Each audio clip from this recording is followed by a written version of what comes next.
पाणी भरणारे लोक नाही. आम्ही तुम्ही टँकर दिला तर आम्ही पाणी भरणार नाही. जे लोक तुमच्याकडे येऊन टॅक्स भरतात त्या लोकांना टँकरने पाणी द्यायला भरणे हे शोभत नाही. ते पाणी पुरवठ्यासाठी काय करणार कसं का त्याच्यासाठी टँकरने पाणी भरायचं आम्ही कामं सोडून काय पाण्याच्या धान्यामध्ये उठून पाणी भरतात का ते लोक. त्याच्यासाठी लोकांची पाणी आहे. त्याच्यासाठी एक मोठी लाईन जोडणी करणार आहे त्याला महिला रेल्वे क्रॉसिंगचं काय तक्रार मीटिंगपर्यंत ते काय करणार तक्रार मीटिंगपर्यंत आम्ही टँकरने पाणी भरणार लागते का मी राहते तिथं मी काय टँकरमध्ये पाणी भरू का तिथं कसं उत्तर सांगा नाही सर.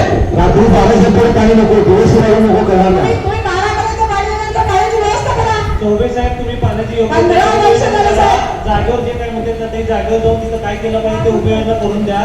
आणि टँकरनी पुरवठा करण्यापेक्षा आपल्याला नळाने पाणी पुरवठा व्यवस्थित मुबलक पाणी पुरवठा त्यासाठी आपल्याला काय करता येईल ते तुम्ही उपयोजना करा. नाही ना मला सांगा साहेब 15 वर्ष झाले माझं कनेक्शन तपासून बघा आता पण चला 15 वर्ष झाले आम्ही पाण्याचं बिल भरतो. एक थेंब नळाला पाणी येतं का सांगा माझ्याकडे.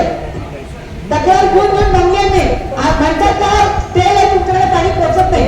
15 वर्षात तुम्ही काही व्यवस्था करू शकला नाही.